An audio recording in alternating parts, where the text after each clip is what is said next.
Good morning, good afternoon, good evening, wherever you are in the world. Thank you for joining us for this week's edition of the SMIE Consulting Midweek Roundup. It's Wednesday, December 1st, 2021, and today we're going to be asking the following three questions. First up, how are U.S. consulates expanding visa services for students at this time of the year? Second, how are public universities faring this fall with international student intakes? And finally, how will Australia be changing effective December 1st or not? We'll get to these three questions and more on today's Midweek Roundup. As we do each week, we take our themes and our questions that we answer during the Roundup from our newsletter that comes out earlier in the week on Mondays at 9 a.m. Eastern. It's called All the SMIE News Fit to Share. We have an archive of all those editions, past editions, on our website for smieconsulting.org/subscribe. And on that site, you can subscribe to that newsletter free of charge, delivered to your inbox every Monday morning. The news stories that we cover each week are a combination of social media and international education stories, and oftentimes where they overlap. And we present three of the larger themes we see develop each week in what we cover here on Wednesdays during the Midweek Roundup. So as we do each week, I drop the link to the most recent edition of the newsletter in the comments section here on our Facebook live chat. You're welcome if you're on repeat on Facebook or on YouTube. You can get those links either from the newsletter or going to the comments section for the event for this live chat on Wednesdays. For those listening on the podcast, please also make sure you're subscribed to the newsletter so you can get all the details of what we're talking about each week. This week, there's going to be a lot of links I'll be sharing on the Facebook page, but do please make sure you get a hold of the most recent edition for the week of November 29th, because that will have the links to all the news stories that we're covering, save one right at the end about Australia. So let's get into the first question of the week. How are U.S. consulates expanding visa services at this time of year for students?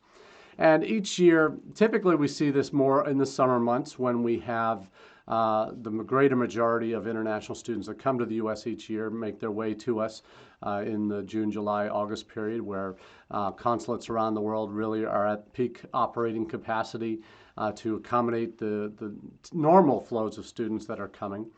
This past summer in India and in China, as early as May, the student visa services were really ramping up to peak summer capacity early because there was a lot of pent-up demand, and that's really what we've seen certainly in the IEW reports from the last couple of weeks that we were receiving from Open Doors, the fall snapshot survey, particularly the snapshot survey that took a look at what universities were reporting for this current fall term. We saw that the numbers were up widely, and at 70% of the U.S. colleges and universities that responded to that snapshot survey, they had reported increases in their international numbers. And that's largely due to what we had experienced over the last 2 years. Fall of 2020 really was a down year in all ways, shapes, and forms because, frankly, embassies and consulates were really not open enough to allow students to go through the process to get to the United States. There were limited flights. Though there were exemptions made available for students to come, the realities were most weren't going to be able to get through. And certainly the new student enrollment numbers from fall of 2020 that we saw in the snapshot survey last year that turned into the reality of the Open Doors numbers from 2020-21 academic year showed that the numbers were down 43%, 46%, somewhere in that range. So what we saw in the Open Doors report, as we talked about last week, certainly were expected numbers. What we see coming over the summer months, we saw certainly the visa services ramping up, not globally, because there's still some countries that embassies are operating and consulates are operating on an emergency appointment only basis for students. But in some of the most key markets, India, China, and others, we did see expansion of services.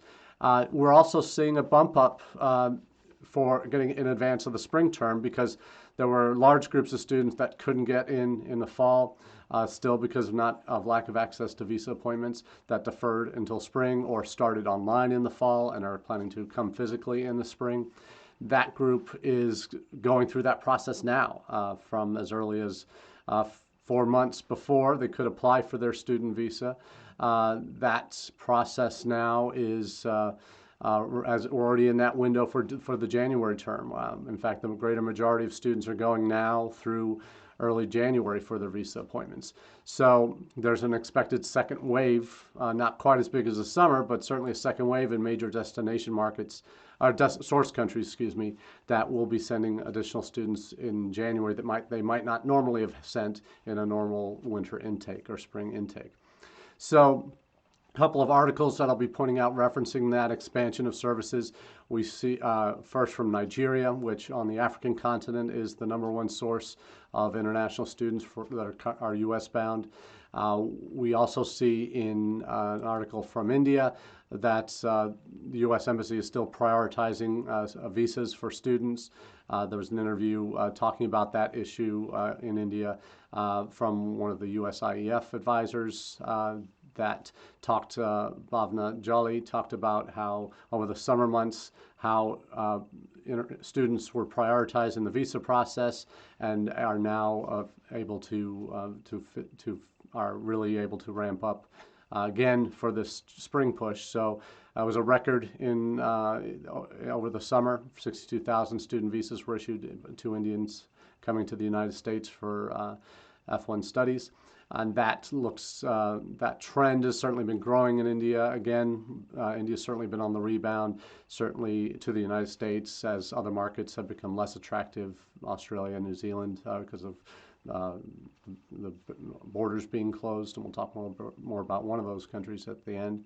But we're talking here about a market now that even we see from recent data from the Fall Snapshot survey that, in fact, U.S. institutions are prioritizing India over China at this point for future student growth.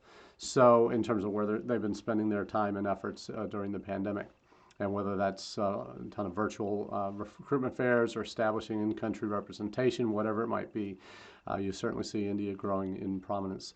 So good to see that the consulates and embassies there are making an effort in expanding access for the spring term, because there is still a wave to come, and we look forward to that after a rebounding fall. We're expecting a continued rebound into the new year. So one of the sources of information for this story is really sharing that the corner has been turned in terms of now we have a majority of U.S. consulates and embassies overseas that are able to process visas in a much quicker rate than they were during the height of the pandemic. And you really see this as an issue. Our colleagues over at Brighter Ed have been keeping track of these on a regular basis for us, and released last week a report that for the first time over half of U.S. consulates were possibly able to process visas within a month. That there are 27 U.S. embassies had considerable extensions of visa wait times. So they're in terms of their increased demand. So we're seeing a lot of change recently. Some of the cases have been locations that have been under some health restrictions because of now in Africa we're seeing the rise of Omicron and how that's impacting visas, consulates' abilities to stay open. Some of them in Africa have been closed now as a result. So there's a lot of uncertainty yet with how the pandemic is the continuing evolution of the pandemic and these different variants is going to have on further travel. So we're seeing some really good results in certain African countries with processing times within 1 or 2 days. In many of the Chinese Consulates now we're within 2 or 3 days of being wait times to get a visa appointment. So in some of these key markets now, we're really seeing some corners being turned on that front in terms of visa services. So really encouraged to see that. And we'll certainly keep our finger on the pulse of that one, particularly as we get closer to January starts for many U.S. colleges on spring terms. Now let's move on to our second question of the day. How are public universities in the United States faring this fall with international student intakes? And this is typically during open doors, a lot of institutions that particularly have significant volumes of international students put out press releases and news stories related to how they're doing, because it all ties in. They've gotten their fall counts finalized. Some published those earlier. But so it's a great week to kind of springboard off the energy around international education, and certainly there's a lot more eyes focused on the international ed world and U.S. colleges and universities during IEW than most any other time during the year.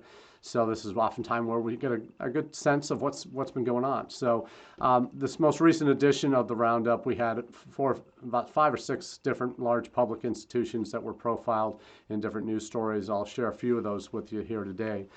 First up is Arizona State is now taken on the #1 public university in the United States in terms of number of international students currently enrolled. So it's certainly a feather in their cap. They've really been focusing on their international recruitment and international education initiatives for a number of years. And this is a report from the previous year of 2020, 2021, not the current year. But certainly a lot of the news stories we'll cover will have some reference to current enrollments as well.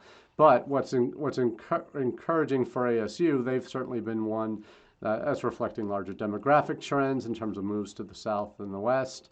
That plays out just in U.S. population terms, but it's also playing out in other ways, but beyond the traditional Northeast corridor that has so many institutions. But you really see the commitment of the institution to moving in this really positive international education direction by now becoming head of University of Illinois Urbana-Champaign, UC San Diego, UCLA, Purdue, among others. So they've really seen significant change at ASU over the last few years, and the proof is in the pudding. It's certainly paid off for them. Really excited to see that. Their in-state neighbors, University of Arizona, also put out a story during IW, shortly after, related to their success. What was intriguing with University of Arizona, they also set a record for their international student enrollment this past year. They've been able to increase the number of enrolled international students despite the pandemic. What they've done is they've invested heavily in their UA Global, their online programs, and even pre-pandemic they were already moving in that direction, but certainly they've accelerated growth, particularly internationally, during the last 2 years. They now have a total of 5,400 international students, and for them, just to put it in context, Arizona State has a little over 13,000 international students on their campus. So University of Arizona, much smaller by comparison. And in fact, the seated international students on the main campus are 3,000, almost 3,100 of that 5,400. So the majority of international students are still there, but now you see over 2,000 of that 5,400 were enrolled in University of Arizona programs outside the United States. Now they do this in a couple different ways, and actually, if you put there's 134 international students enrolled exclusively in UA Online, and that's just exclusively online programs. So it's not a huge part of the international population there, but it's a growing one. And there are also there are still 97 international students from University of Arizona that are studying from their home countries, or haven't been able to get back in yet to continue. So 2,073 UA international students are studying overseas at what they call micro campuses. This is interesting to see this in terms of how they're managing to do this. We see with the University of Arizona that their numbers do include a number, as I said, a good percentage that are not present in the United States, but are still enrolled in programs outside the United States.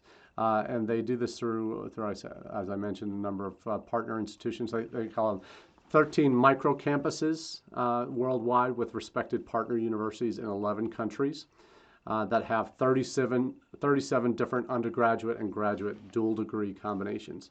So really interesting the model that Arizona is using to really expand the delivery, and truly in a significant way when you look at transnational education trends. The U.S. is certainly far behind the British and others in terms of having these established sites overseas to educate larger numbers of international students. You have the branch campuses in the Gulf for some of the for Georgetown, for a number of other schools, Carnegie Mellon, NYU in Abu Dhabi, other U.S. colleges that have Gulf locations. You can see a number that have locations in China, some have campuses in Europe, in Japan. There's a number of these kinds of operations. Some of the SUNY schools are heavy into Korea. Temple's been in Japan delivering programs, full programs for years. But those are the rarity amongst U.S. institutions. But interesting to see how Arizona breaks it out now, that they have such a high proportion of international students in their total numbers are being educated overseas, receiving a full UA degree experience overseas. So that's another example of a kind of U.S. college and how they're doing. You look at UC, and not California. We're talking about University of Cincinnati here in Ohio. They also recorded a record number of international students arrive for the first time this fall. So you really see when they had over 1,200 new internationals this past fall.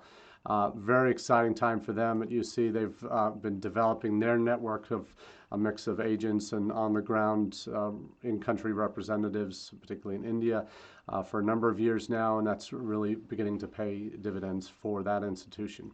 To the point where the Vice Provost for International Affairs, Raj Mehta, has said a world-class university has to be a global one. And he now says there is a fourth I implicit in UC's core values of inclusion, innovation, and impact. And he's saying that is internationalization.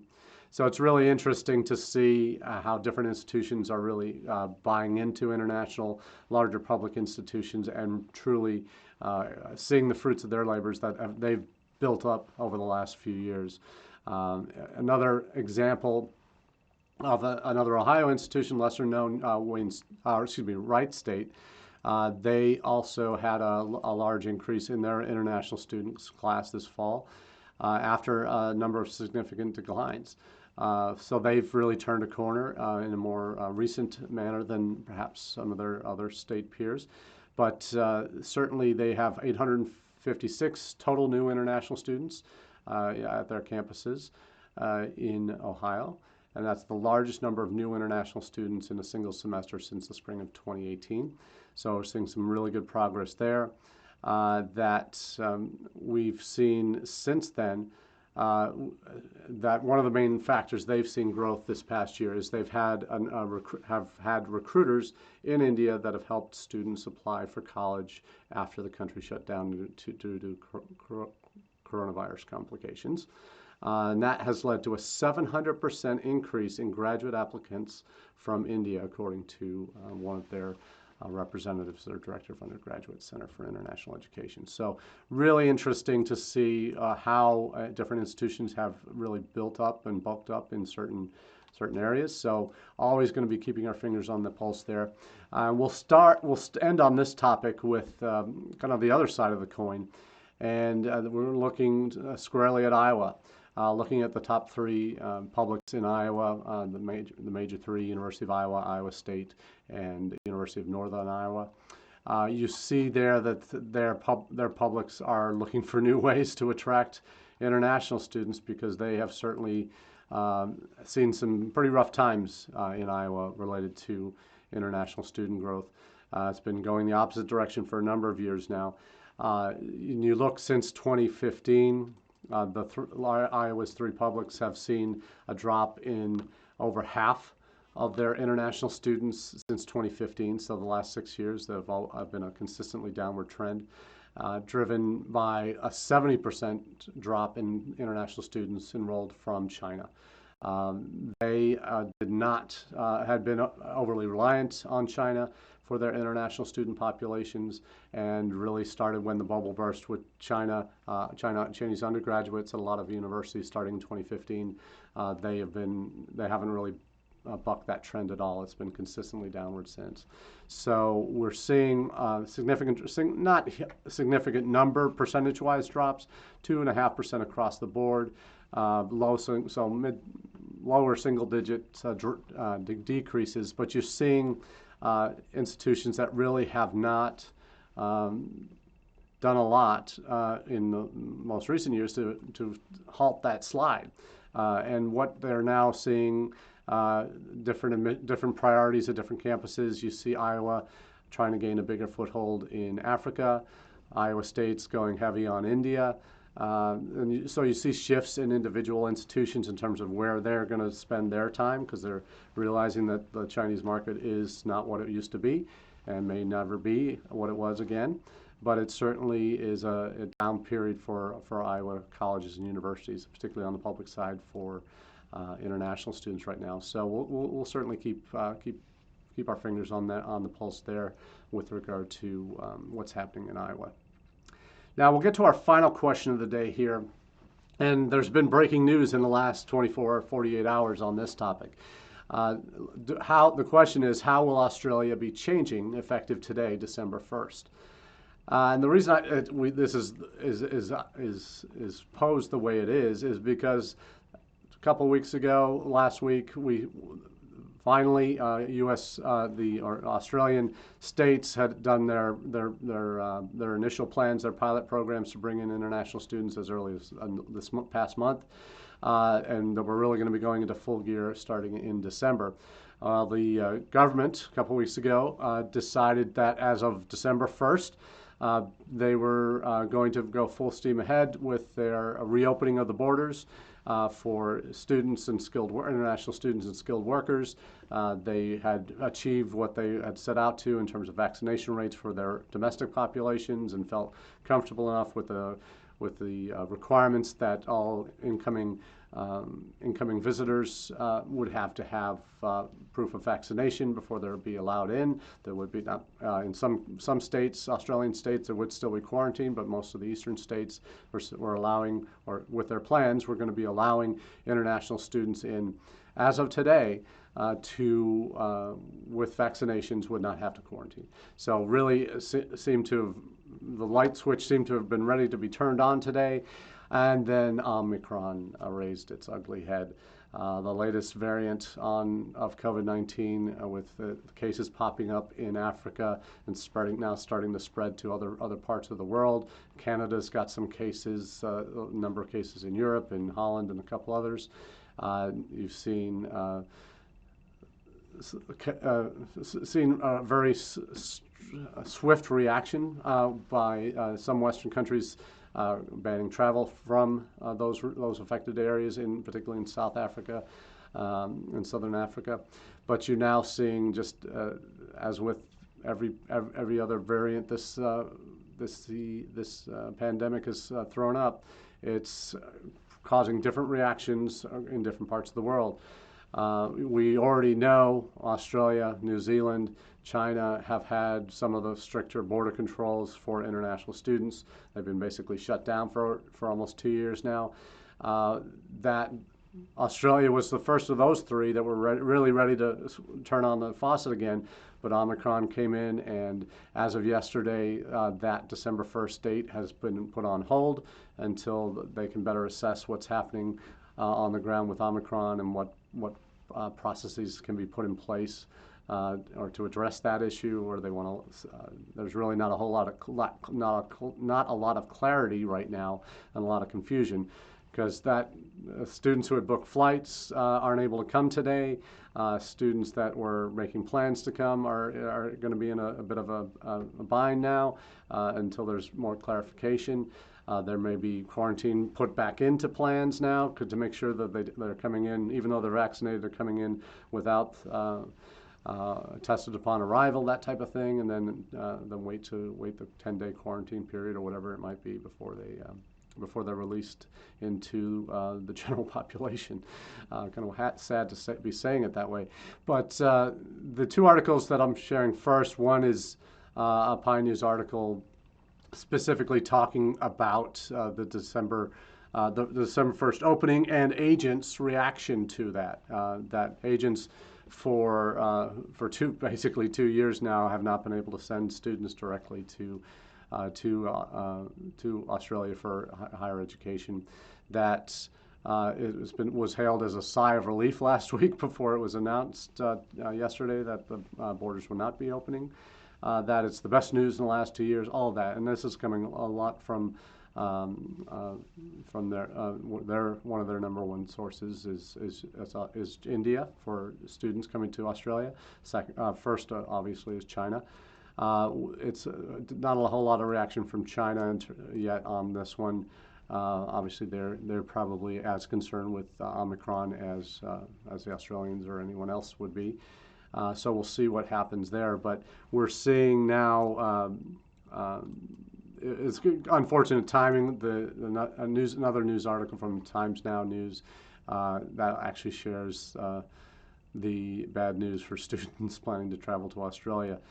Because of the new variant, the government has deferred its plans to allow student skilled workers to re-enter from December 1st. That is it's going to delay the reopening. The official word is by 2 weeks, and then it's a temporary pause to make sure they can understand what the impact would be. So we'll see what happens next on that front. But this all comes after the Australian government released as of November 25th or 6th, sometime last week, they announced a new strategic international education plan for 2021 through 2030. So a 10-year plan basically to meet Australia's skills needs, growth, and global competitiveness. And this is something that from our government, we in the U.S. are always going to be jealous of. As much as our government talks that they're getting in this game, we've seen nothing to reflect anything close to this. But Australians certainly have been doing it for a lot longer than we have as an organized national strategy. But certainly the reopening was going to be a big part of this initial rollout of this plan. But it's certainly something that has been seen as welcome by universities. It's talking about a couple of different main priorities: diversification of student cohorts and source countries, and additionally where Australian education offerings are delivered to capitalize on growing digital and offshore opportunities. Certainly, one of the lessons learned from a number of Australian institutions during the pandemic, a lot of countries in general, was the need for overseas locations to deliver your education. The British transnational education model, it's not just British, but it's a global thing. But British certainly have done more in this area than others. Australia certainly recognized the need. You saw these study centers popping up in different countries that were kind of initially going to be temporary fixes, but are now being seen as kind of a necessary component of a diversified strategy for enrolling international students, not only in country but abroad. So we'll see where this goes with Australia. There's a lot of moving parts here, obviously, in the midst of a pandemic and coming out of a pandemic and what that might look like. But we'll certainly do our best to keep you informed as to what's next in all of these fun areas of news and international education policies coming into stark contrast. So we'll cover all of these stories and more in our next edition on December 8th. We'll be doing a live shot from the AirSea conference, my first in-person conference since before the pandemic. So really looking forward to that. That'll be down in Miami next Wednesday. I'll be arriving at the conference site and doing a quick walk around. And so we'll have a live shot and maybe get a chance to interview a couple of folks out that are arriving for the conference and what their expectations are. So until next time, we look forward to chatting with you again on these topics and more on the Midweek Roundup. Have a great day.